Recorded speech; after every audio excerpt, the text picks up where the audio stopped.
Keep moving on, keep moving on. Life is this way. Keep moving on, keep moving on. Every day. Brother, mind what you do and how you treat your fellow man. If you're like me, you try to live the very best that you can. For if you spread good all around, you'll be able to sleep when the sun goes down. Keep moving on, keep moving on. Because you're here to move your business forward. BDC's here for what's ahead. BDC, the bank for Canadian entrepreneurs. All right, guys. So I am super excited to be here. I have been in the shoes where many of you are right now in the early stages of starting a tech company. So I know a lot of what you're going through, and I think it's so fantastic that you get to connect with other people in the journey and get connected to them, because those will be really important people as you continue to grow. So my talk today is one that I wish that I would have seen a little bit earlier in my own journey, and I'll share more about that. But really what we're going to talk about is we're going to explore a question that has been plaguing business leaders and marketers since the dawn of time. And that question is, why do customers really buy? Now, if you want to market smarter and sell more stuff, you've got to be able to answer this question. And let me tell you, I used to think that I knew what the answer was to this question, and I thought that I was actually pretty slick. Now, here's a little bit of a backgrounder on me. So before, back when I was 28 years old, I had launched my third company. I had launched a branding agency that was growing fast. We were working with clients like Target and Holiday Inn. I built and sold a restaurant consulting business in under 2 years. And I decided I wanted to build a tech company. I wanted to stop exchanging our team's time for money and build something really scalable, something that could change the world. And we launched a VC-backed tech company that Forbes and Inc. would later call the next LinkedIn for women. This is a picture of my co-founder and I on the day that Inc. article came out. And as you can see, we looked very, very happy. But spoiler alert, things did not go as planned for us. It actually went a little bit more like this. So for those of you that are in the entrepreneurial journey right now, this slide might look pretty familiar. And I'll save you all of the dirty details, but essentially, since I'm here talking to you, I'm not sitting on a beach somewhere sipping a margarita. We were not the next LinkedIn. And to really summarize why, we knew exactly who our customers were, but we really didn't understand at a deep level why those customers were using our product. And I do not want you to make the same mistakes that we were making. In fact, I started my current company, Customer Camp, specifically to help marketers and founders to get out of the red zone and into the yellow zone by deeply understanding their customers. So again, that brings me back to that multi-million-dollar question, which is, why do customers really buy? Now, if you ask your team or your client why people are buying from them, chances are they're going to say something about the product or service. They'll say something like this: our software is easy to use, or we're cheaper than the competition, or maybe our sandwiches are the best in town.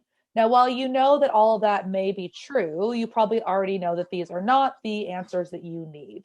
So if you want to get really big marketing results, the kind of results worth bragging about, you can't just focus on the product. You need to better understand your customers, right? So how do we do that? Well, for a long time, many marketers thought that the best approach was by analyzing groups of customers to find useful patterns. So typically this exercise included creating profiles of each customer segment, like these ones from HubSpot. The goal was always the same. The more we know about the customers, the better we can market to them. And in theory, this makes total sense. Obviously, data-driven marketing and decision-making is a lot better than the Mad Men days when everybody was just doing stuff on gut instinct or stereotypes. And so teams yelled out. They said, we need more customer data. And lots of companies were happy to oblige. So today we have an astronomical amount of data about our customers and users. We know who they are. We know the demographic stuff like their age, their gender, their location. We can figure out the firmographic stuff. If you're a B2B business, we can figure out what's their job title, what industries do they work in. We know what they're searching for online. We know what they're clicking on. We can figure out how they're spending their money. We can figure out where they're spending their time. And there are companies that promise to tell us how those customers feel by analyzing the words they use or the content that they share online. And so modern marketers, we are just drowning in data. And that begs the question, why don't we know what to do? It's really frustrating. And multiple studies actually show that we're spending more money to acquire fewer customers than we did years ago. So according to ProfitWell, it actually costs more than 50% more to acquire a new customer today than it did 5 years ago. And this is pretty depressing. And the problem is with all of this data, it doesn't actually tell us what we want to know. It doesn't tell us why customers buy. So let's look at an example. So I recently bought an alarm clock. I am a 35-year-old woman. I'm married. We don't have any kids yet, but I am 8 months pregnant. I live in a small city in Canada. I like drinking wine and listening to business podcasts. I'm active on social media. I follow marketers like Seth Godin. I like using Apple products. I drive a Volkswagen sports wagon. This is all a bunch of attributes that tell you about who I am. And this can be useful if you're looking to target more people like me with ads. But even if you get in front of me, what would you say? After all, none of this actually explains to you why I bought the alarm clock. All right, so that brings us back to that original question. Why do people buy things? And more importantly for us, in the role of marketers, how can we convince people to buy what we're selling? So these questions used to keep me up at night. I felt like I was just drowning in customer data, but I was always felt like I was also starving for answers. And then I discovered this guy. This is Clayton Christensen. Clay was a professor at Harvard Business School. Sadly, he passed away at the beginning of 2020. But he was widely considered one of the world's foremost experts on innovation. And according to Clay, after decades of watching great companies fail, we've come to the conclusion that a focus on correlation, on knowing more and more about customers, is actually taking businesses in the wrong direction. What they really need to home in on is the progress that customers are trying to make in a given context. This is what we've come to call their job to be done. So some of you may have heard this term before. You might have heard about jobs to be done or jobs theory. It's becoming quite popular in the tech world. And for those of you who haven't, this might be new to you, jobs to be done, it's really a theory for understanding what motivates people to buy and use new things. So the theory is pretty simple. People buy things because they want to make their lives better. They want to make progress, but they struggle because there are obstacles in their way. And so they hire products to help them get their jobs done. Now, if those products work, if they're able to get the jobs done that they're trying to get done, they're going to be happy. They're going to keep paying for them, keep buying them, tell friends about them, be satisfied.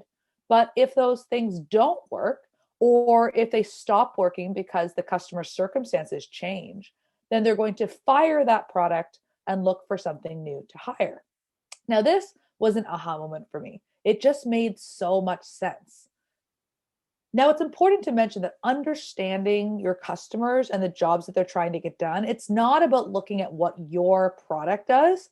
It's about understanding what your customers can do because of your product. And this is a really important distinction that a lot of people miss. So Kathy Sierra, she says, upgrade your user, not your product. Don't build better cameras, build better photographers. And who would have thought that some of today's best known photographers would use this as their tool of choice rather than this? Now, in some contexts, an objectively worse product like an iPhone can actually do a better job depending on what it is you're trying to achieve and what your customer is trying to get done. So let's go back to my alarm clock example. So when I bought this new alarm clock, technically what I bought was this. But you know what I really wanted? I wanted this. So I'd made a New Year's resolution to get more fit, and I'd hired the alarm clock to help me become this better version of myself. the kind of person who wakes up early in the morning to go for a run. Now, in the past, I had used my smartphone as my alarm clock, and that had worked just fine. But when I decided to start waking up 90 minutes earlier, suddenly my phone, it became a problem because it was sitting on my nightstand. I would end up scrolling on social media longer than I should. And then when the morning came, I was groggy, and it was too easy to just hit that big red snooze button and go back to bed. So the old school alarm clock that I bought, it does not have a snooze button, and it's definitely not connected to the internet, so I can't scroll Twitter at midnight. What it does have is a loud ass bell that is so jarring that it nearly gives me a heart attack when it goes off, and making it way, way harder for me to just roll over and go back to sleep. So now that you know a bit more about the my situation, you understand what triggered me to begin the buying journey in the first place. The question is, what job was I actually trying to get done? Well, it could look something like this. Force me to get out of bed earlier in the morning. Now, this is really neat because instead of focusing on who the customer is, which doesn't actually tell you why they're buying your stuff, jobs to be done zeroes in on what they actually want to achieve. And when you understand your customers' jobs to be done, you'll know who your real competitors are in their mind. So let's pretend that you had this same job to do. You needed to get out of bed earlier in the morning, but you didn't hire an old school alarm clock. What else might you hire? So, looking back to medieval times, you could hire a jug of water to help you do the job. So, back in the 1400s, people didn't have alarm clocks or electricity. So, if they wanted to force themselves out of bed, oftentimes they would drink a bunch of water before they went to sleep because it is really hard to sleep in when you really have to pee. So here's another solution you might try hiring. This is an alarm clock rug. You could hire this to do the job. Now, this clever alarm clock literally forces you out of bed because the only way to turn it off is by standing on that rug for 30 seconds. Or maybe like me, your big problem was that you weren't going to bed on time because you were bringing your cell phone into the bedroom. You were late on it, staying up scrolling. So if that's you, rather than buying some old school alarm clock, you could hire a cell phone lockbox, a way to keep you from having to use your cell phone after a certain amount of time in the day. So yes, there are many different solutions that you could hire to get this job done. And the one that's right for you is dependent on the progress you're trying to make and the context of your situation. So as you can see, customer jobs, they are often complex. There are all these different functional, social, and emotional dimensions that you want to consider, but it is really worth it. So a deep understanding of the jobs that your customers are trying to get done, it gives you a clearer picture of what's actually driving their buying decisions. Now, when you understand what causes people to begin looking for a new solution like yours, this is what I call the trigger, then you can actually figure out how to get in front of those people in less crowded channels with better messages. So, in other words, when you understand your customers' jobs, it's going to make it a heck of a lot easier for you to market to them, which is going to make your job easier. So, a lot of the world's top companies, ones that you're familiar with, they are using jobs to be done to fuel innovation and growth in their companies. Companies like Intercom and Casper, these are relatively new companies that have used their deep understanding of their customers to grow into billion-dollar businesses. Intercom is actually so passionate about jobs to be done that they've even written a book on it. I'd encourage you to go and look for it because it's really, really good. So if you want to understand why your customers really buy, how do you get that prized information? Now, I wish that I could tell you that you could just go and ask them. You could just say, hey, you could send out a survey, be like, what's your job to be done? Or you could just listen in on a sales call and they would give you all the information that you need. But unfortunately, that is not the way that it works. If you really want to understand their jobs to be done, you need to talk to them. And there's a good reason why. Most people can't answer the question around what their jobs to be are, what jobs they're trying to get done clearly, because they don't think really deeply about their buying decisions when they're in the moment. So in fact, studies show that 95% of purchase decisions are driven by these unconscious urges, the biggest of which are emotion. So we buy for emotional reasons, and then we justify our decisions using logic. And this is true in all decisions. It doesn't matter whether you're selling lip gloss or enterprise software. This is true in all decisions. And so when you really want to understand what's motivating people, you have to get below the surface. You can't just ask them the top level questions. You really need to learn their stories. And if you want to market smarter, you need to dive deeper. And that is where the real gold is buried. It's in your customer stories. So the absolute best method that I have found for understanding why customers buy is conducting one-on-one interviews with actual buyers. So ideally, these are people who have bought from you recently, people who are going to remember the details of their buying journey. Now, I call these interviews clarity calls because they really help you to get super clear on what matters to customers. This is Des Traynor. Des Traynor is one of the co-founders of Intercom. And as Des says, one interview is worth 1,000 surveys. And this is a pretty powerful message coming from Des, considering you could use Intercom to run surveys. So one interview being worth 1,000 surveys. All right, so what is the objective when you're going out to talk to customers? Well, the objective of each clarity call is really to understand your customer's buying journey in detail. And interestingly, a typical buying journey follows similar steps. So it starts off with a trigger event, a specific moment when a customer first realizes that something in their life has changed, there's progress that they want to make, and they're feeling stuck. At that point, they'll kind of move into what I call the passive looking stage. This is when they're starting to notice solutions that are in their environment. Usually a catalyst, some type of event in their life will push them into actively looking for a solution. At this stage, they are actively searching out a specific solution like yours. They're maybe doing Google research, asking friends, that sort of thing. Then they're building a short list in their mind of like what solutions might help them to make progress. Then a catalyst will happen that will push them into decision mode. Then they'll use your thing, they'll buy your thing, and they'll evaluate it. And they'll say, did it work? Did it help me to get their jobs done? And the details of this buying journey, starting from that initial trigger moment, right through to them using and experiencing the product and evaluating whether or not it's helping them to make progress. There is so much insight in here that for us as marketers is crazy powerful. That being said, many marketers are missing out. They are not investing the time to actually understand why their customers buy, and they're not trying to understand the triggers that are moving customers through the buying journey. So a lot of marketers mistakenly put most of their effort here. They think about the active looking stage with customers, and they're not thinking really about this passive looking stage. And that can be a big mistake. I'm going to show you why. So if you were to use Ubersuggest, which is a keyword planner tool, you could see that every month, 12,000 people are searching for the term how to wake up earlier. Now, if you sell alarm clocks, it would be relatively easy for you to write content and rank organically for keywords like these. And if you wanted to pay to get in front of people that are doing that type of search, you could pay to get in front of them too, and it'd be pretty inexpensive. This is in the passive looking stage. People are trying to figure out what solution might work for them. You want to be something that they consider at that stage. You want to build trust with them at that stage. But once the customer starts actively looking for an old school alarm clock, suddenly the competition gets really fierce and expensive.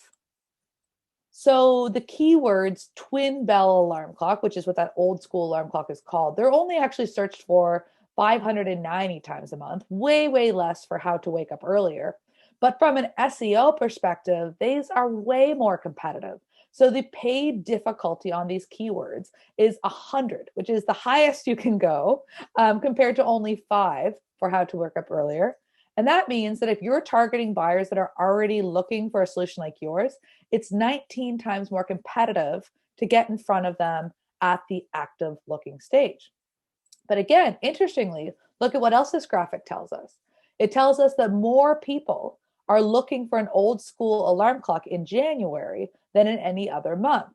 And that's because, like me, many of them were probably triggered to strive to get out of bed earlier to achieve their new life goals. So now you've got some insight also as to when you might want to ramp up your marketing spend. So this is pretty cool. Now, as we know, getting in front of people at the right time, that is only the first step. you also need to convince them to choose you. And the question is, are marketers doing that well? Well, oftentimes we are not. So if you search on Amazon for Bell alarm clock, you're going to see 400 different results.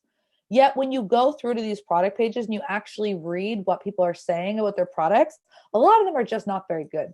So for starters, the products are only of the alarm clock. It's like all the different angles. You can see the alarm clock from the front and the back and the side. None of the pictures that they show actually show what the buyer's real motivation is, and that is to wake up earlier. The alarm clock is just a bunch of mechanical pieces, but the real thing people are buying is waking up earlier. And so imagine how your Amazon profile might stand out if you were to use an image like this one, an aspirational image. And most of the product descriptions were really not very good. So most of them just listed a bunch of features of the alarm clock. So they'd say things like, how big is it? What material is the alarm clock made of? How loud is the alarm? How quiet is the tick? How long is the battery life? Those are all features. Now, I read more than 20 product descriptions, and they were all very similar. None of them actually talked about how the product could make your life better. And again, if you sold alarm clocks, imagine how you could improve your product listing simply by spending some time in your description to talk about what people are really buying. You might say something like this: stop hitting snooze on your life goals. Wake up earlier with this no snooze alarm clock. Super loud alarm forces you out of even the deepest sleep. No snooze button means no temptation to sleep in. Keeps your phone out of the bedroom, so no midnight scrolling. Super long lasting battery. No need to worry about charging or power outages. Stylish design, looks cute on your nightstand. So again, like what we're doing with this description is we're talking about what really matters to customers, the things we would learn through doing interviews, rather than just describing the features of our product. So this was meant to be just a very short presentation, and we're come to the end, but I do want to leave you with a final thought. Customers don't buy products because of who they are. This is a big misunderstanding. They hire products because of who they want to become. And they hire those products to help them to overcome obstacles that are holding them back from making progress. Therefore, success in marketing and success more broadly in business isn't about just gathering a bunch more data about your customers. It's not about analyzing all of your customers' demographic characteristics or surveying them about their attitudes, their beliefs, their opinions. Now, all of that stuff can be valuable, but it doesn't always get at the depth that we need to do our best work. So you really want to dig in deeper, and you want to learn about your customers' buying journeys. You want to get clarity on what motivated people to search for a new solution in the first place, and you want to understand the context of their situation. So in short, when doing audience research, don't just settle for the surface level stuff. You want to go deeper. And so I would love to hear from you guys now. Who here would actually like to learn how to interview their customers? Anybody interested in learning more about this method? Pop your answer in the chat. As I've said, leading into this workshop, it is one of the most powerful methods for understanding your customers.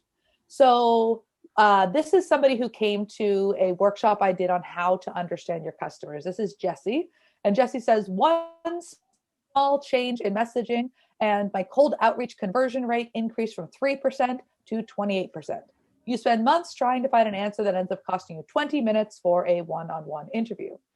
And this is Chantel. Chantel was launching a new product. She went out and she talked to just 3 people who had used a similar product to what she was about to launch. And then she launched her product with a Facebook ad. She spent about $80. And she said, Caitlin's methods helped me to narrow down and reach my audience the easy way. With our launch, the first few days, we yielded 170x return on an $80 ad spend. So I'm actually going to be hosting another free workshop. I'm hosting it next week on April 30th with some really cool folks. I'm going to be doing this with Kristen over at Shopify, and I'm going to be interviewing Rory Sutherland, who is a world famous marketer, about a recent purchase that he made. So I'm going to demonstrate how these interviews work. And in this session, we are going to cover basically how to do a live interview, how to unearth actionable insights from those interviews, and how to turn and we're going to brainstorm ideas on how you can turn insights into marketing campaigns. So I wanted to give you guys a chance to check this out, sign up if it is something you think you'd be interested in. I'm going to drop a link in the chat, and I'm here to answer some questions. I know that we're at the end of time, but I've got a few more minutes. So if anybody has questions, I would be delighted to answer them. I'm seeing a couple coming in.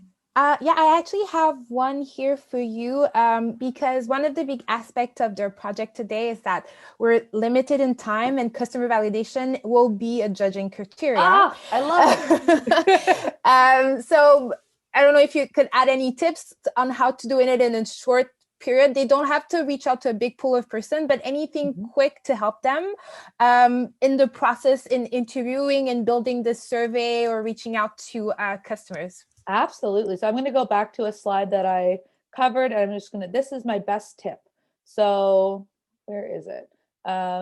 When you are talking to your customers, again, avoid asking them for their opinions. We all have opinions and we will give them to you all day long, but they don't always actually get at the root of what's going on in our real lives that move us into buying. So rather than asking them for their opinions, asking them for their feedback, sharing your ideas, instead, try to focus on a buyer journey. So focus on what led them to choosing a solution to get the job done that they're trying to achieve. So if you're talking to somebody who's admitted that they have a problem and that they're looking for a new solution, talk to them about the other things that they've tried along the journey. Really try to understand what moved them through first recognizing that problem, all the way through finding the solutions that they've tried, what they like about them, what they don't like about them. There's so much insight there. And you get this, what's so fascinating about conducting an interview this way is that oftentimes as you're doing the interview, the person you're talking to actually learns things about themselves. They learn how they make decisions that they didn't even realize were there, because so much of this is happening at the unconscious level. So that will be probably my best tip for some user validation. Yeah, thank you. First of all, it was really informative. I got some things that I didn't get from other places that I did seek the knowledge. I was wondering, because you're touching more on the product side when it's like something physical that you're selling. And I think that most of us here have gone towards technology where we are selling services and app-wise. What would be our best way of utilizing how to approach to clients in that regards and selling services rather than something physical? Yeah, absolutely. So I gave an example of Intercom, and I mentioned that Intercom was a big proponent of this way of working. What Intercom did way back when they were not even a big name company, they went out and they used the same method that I'm talking about, the same method to understand why people are using their product. For anybody who's unfamiliar with Intercom, if you've ever been on a website and you see that little speech bubble and a head pops up and says, "How can I help you today?" chances are that might be Intercom. There are a couple different competitors in the chat space, but Intercom is definitely the leader. They're a billion-dollar business. So what Intercom learned from doing their interviews was that they had built this one product and they were selling it to customers, but customers were actually using it to get 4 different jobs done. And so what Intercom did with that information is they ended up changing the way that they position their product. They actually ended up breaking it up into 4 different products. One was to help people with support. So if you're an Intercom user, you may know that they have a really great learning resource center, so that you can create a learning resource center so people can get support themselves. Essentially, when Intercom identified these 4 different jobs, they were able to change the way they talked about their product, but it also led the product decisions they were making. And it helped them to get clear on who was the best fit for their product. So what I would say is that the method itself, it's great to give examples that everyone's going to understand, like physical product examples, but there are lots of technology companies that are applying this every single day as well. Amazing. Well, thank you, Caitlin. That was amazing. Thank you for sharing all of this information and insight. We have your link. We'll share the slide. Will you share them with us? Absolutely, yeah. Absolutely. Okay, good. And also, I don't know if you could, because some are very interested in this topic and would like to, if there's any type of reading resources that you recommend or ebooks, they would love to learn to have them. I don't know if you have a few that could also be shared. Absolutely. And again, like Intercom they have a book called Intercom on Jobs to be Done. It's a free ebook download. That is a really great resource. So I Intercom recommend would be the main one. Yeah, okay. Intercom on Jobs to be Done is the name of that free download.